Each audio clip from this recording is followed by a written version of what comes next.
Starting off this Thursday night with some breaking news. There's a crash that's causing all kinds of rush hour issues right now in Winston-Salem. The intersection of Waughtown Street and Martin Luther King Jr. Drive is closed. Officers say there were no injuries, but that intersection will remain closed for some time so that they can clear the scene. If you or someone you know takes this route home, you will want to find a different way.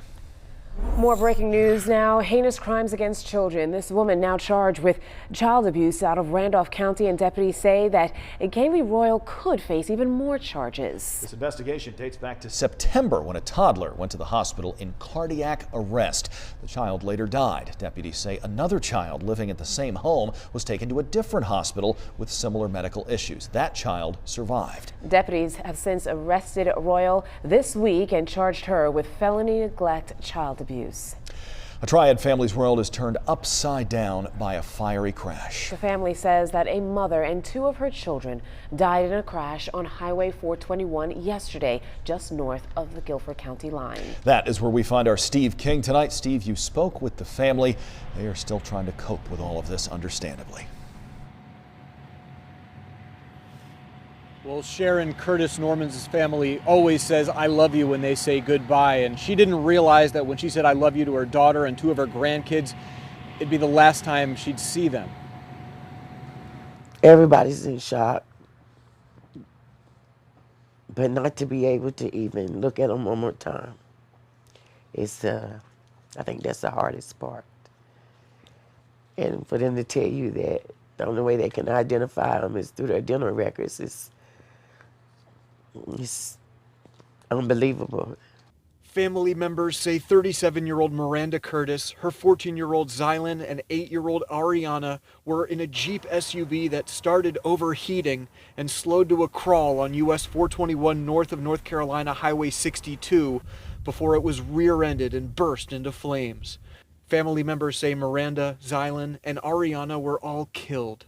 Then when I got the call of the person that she was talking to, they said that her car was running hot, and that she had said something about, "Oh my God," and he said the phone went dead, and he said that he couldn't get in touch with her. China Curtis is Zylan and Ariana's older sister. To lose your whole family in one thing, it's just, I don't know how she feels. You know, I still have her, and she has me, but I know it's different having your mama and your sisters. Family members say Miranda was smart and strong-minded. As for her children, Zylan is, she met no strangers, nor did Ariana. They knew so many people. They were good kids. It's hard to know that I lost my daughter, but to lose two grandkids. But then you left a daughter that has no mother no more and no siblings. And it's just hard to swallow right now. The only thing I can see that's good gonna come out of this is that family get closer together. Because you're gonna see each other again. Curtis Norman says while Highway Patrol and Medical Examiner's Office leaders told her that most likely her daughter and two of her grandchildren died in that crash, the Medical Examiner's Office is still working to officially identify the victims of the wreck. Two other women were involved in the crash. One has serious injuries. One is expected to be okay. Reporting live in Guilford County, Steve King, WXII 12 News. Just an awful, awful story, Steve. Thank you very much. Next to a school shooting today in Southern California. 2 students dead tonight, 3 others injured. The teenage suspect remains in the hospital in grave condition. The victims are 16 and 14. They were students at a high school in Santa Clarita. Investigators say they were shot in the school's quad area before the start of classes today. The NBC Nightly News team will bring you live coverage from California tonight, including what we know about the shooter and the victims. Nightly News begins at the bottom of the hour right here at 6:30. Happening now, the manhunt continues for a Camp Lejeune Marine wanted for murder. Public schools in Roanoke, Virginia closed today because someone spotted Michael Brown's vehicle. Local leaders lifted a shelter in place for the area, but they are still asking people to report anything suspicious. Investigators say that Brown killed his mother's boyfriend. They say that he deserted his post last month. Well, students are bundling up inside some classrooms in Guilford County. Yeah, someone at Smith High School sent us a photograph from inside. Here it is. The temperature inside, see it there, 48 degrees. The person tells us it's been cold at the school all week. And made even worse by what happened today. A gas leak detected in the school that forced staff to open up a number of windows to air out the building, letting frigid air in. A spokesperson for the school system says aging boilers are making it very difficult to heat a number of schools. He says, frankly, there is no money in the budget for the necessary repairs or renovations. The lights will turn on for the biggest light show in the Triad tomorrow night. It is the 28th year for the Tanglewood Festival of Lights. Yeah, a lot of people really look forward to this time of year, but people who live in the area, at least some of them, are perhaps dreading the traffic. Kirsten Gutierrez is live in Clemens right now. Kirsten, you talked to several people today. What are they saying to you?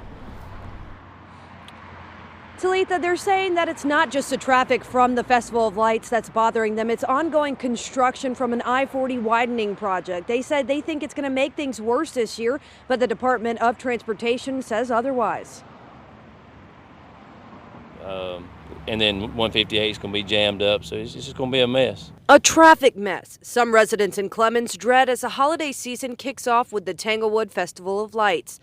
But event coordinators in the North Carolina Department of Transportation are working together to avoid that. With quite a few construction projects going on, we've had several meetings with NCDOT, and they actually were doing work last year also, but they did work later in the evening, and we saw no effects at Festival of Lights. So they're following a similar plan as they did last year this year, so we're not anticipating any issues due to construction. Aside from working late hours around the festival, the NCDOT will also keep Harper Road and NC 801 off I-40 open during the event to avoid any backups. While some are annoyed, others say it's not a big deal and they welcome the holiday fun. It's something to deal with when the Festival of Lights happens, but it's an event that I think benefits our community in many positive ways, so I just find ways to work around it. I don't live in the immediate community, so I don't have to deal with it as far as getting in and out of my house, but I would still just find ways around it. The Festival of Lights opens tomorrow night, and our very own Devontae McKenneth will flip the switch to start the holiday season. Live in Clemens, Kirsten Gutierrez, WXI 12 News.